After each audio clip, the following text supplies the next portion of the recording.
አዎ መጀመሪያ ላይ እሱ መጠጥ ቤት እየጠጣ ነበር። እሺ ለምን ሄደ?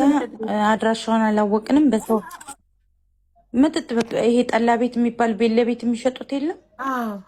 ሀበሾች ቤት ለቤት የሚሸጡት ጠላ ቤት እዛ ቤት። እሺ አዎ እዛ ቤት ነው ቁጭ ብሎ እየጠጣ በኋላ መሲብ እንደውላልኝ ነበር። በሰው ስናስጠይቅ ቦታውን አገኘነው። እናት በኢየሱስ ቦታውን ስናገኘው ሄድን። ማርኬት መጣሽ? ሄድን ሚዩት አድርጊኝ። አቤቅር ስንሄድ በጣም ነው የምታሳዝነው። እሷም ታሪ ማርኬት መጣሽ? በጣም በቃ የሆነ ሀቡዬ ታሳዝናለች። እዛ አገኘ ነው። ስናገኘው አስወጣ ነው። ልጆቹን የማውቃቸው ሆኖ አገኘኋቸው።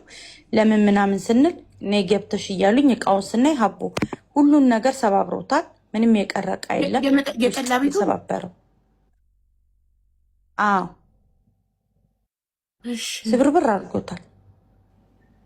ከዛ ታሚያው መታይ ምናምን የሚለው በነገራችን ላይ ዝም ብሎ ነው። እሺ የጠላ ቤቷ ባለቤት ጋር ለምን እንደዚህ ታደርጋለህ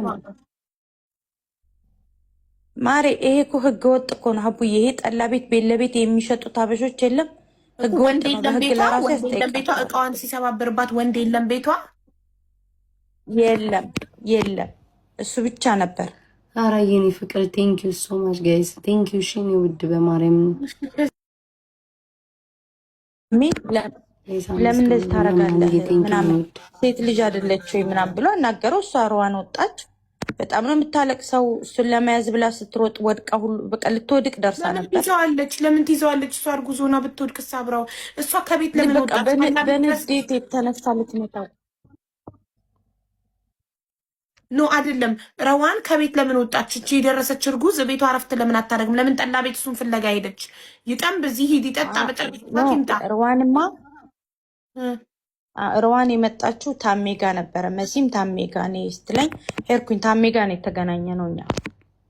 ከዛ ነው በጣም ነው የምታለቅሰው። በቃ ከአቅም በላይ ስለሆነባት ነው ያው ጀስት መሲም ስደውልኝ በሰው ስናስጠይቅ ይህን ቤት አገኘ ነው እንጂ ረዋን ጠላ ቤት አልሄደችም እኮ። ረዋን ቤቷ ለምን አልተቀመጠችም? ቤቷ አራቷን በልታ ለምን ትኝት አላለችም? እሱ ይውጣ።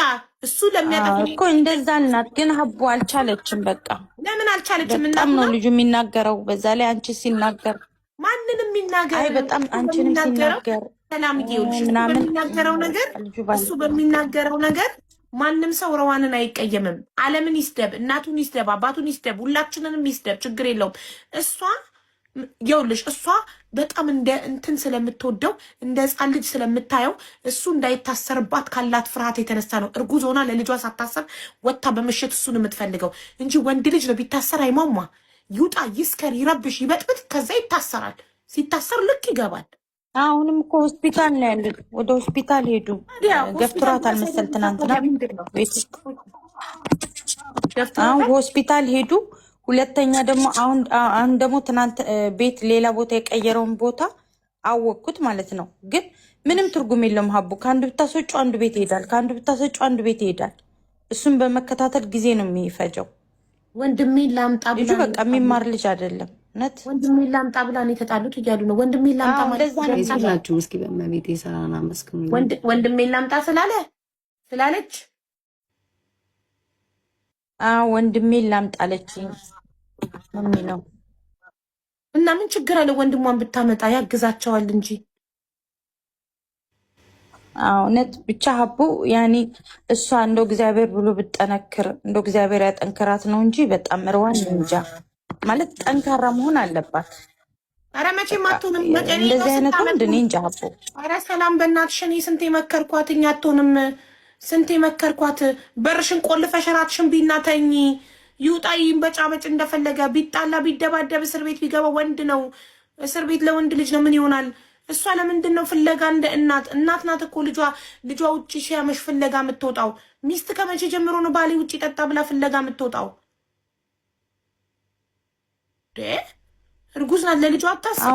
ሀቡዬ በጣም እውነት እኔ መጠንከር አለባት። ተናግሪያት አሁን እንደዛ ስትሮጥ ሀቡ እውነት የለበሰችው ልብስ ረዥም ነው።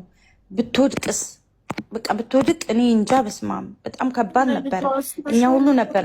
አሁን እሱ የሚለው በታክሲ እየተከተሉኝ ምናምን እንዴት ብሎ ስንት መኪና ይቻላል? በቃ ምን ሆኖ ነው እንትን ያልነው? ገብቶሻል? ታሜ መታኝ የሚለው አልመታውም ነበርኩኝ እኔ በጊዜው። ቤቱን ደግሞ እኔ ነኝ የወሰድኳቸው አጠያቄ ማለት ነው። ለምን በጣም ተረብሻለች። አሁንም ሌላ ቦታ ቀይሮ እየጠጣ ነው። ስለዚህ ሰውዬ አይሆናትም፣ በቃ ይቅርባት። እሷ ተረጋግታ በሰላም ትውለድ። እንዴ ወንድሜን ላምጣ ብላ ነው እያለ ነው። እኔ በህይወት እያለው ወንድሟን አታመጣም። እኔ በህይወት እያለው ወንድሟን አታመጣም። ለምን ወንድሟ እንዳይመጣ ፈለገ? መከታ እንዳይኖራት እኮ ነው። አየሽ፣ ለብቻዋ እንደፈለገ እንዲያረጋት። አዎ እንደዛ ነው። እንደፈለገ እንዲጫወት ወንድሟ ከመጣች ነው መያዝ የሚፈልገው። ታዲያ ወንድሟን ከመጣች ባክቦን ይኖራታል። የዘርባ አይፈልግም ሀቡ ለብቻዋ እንደፈለገ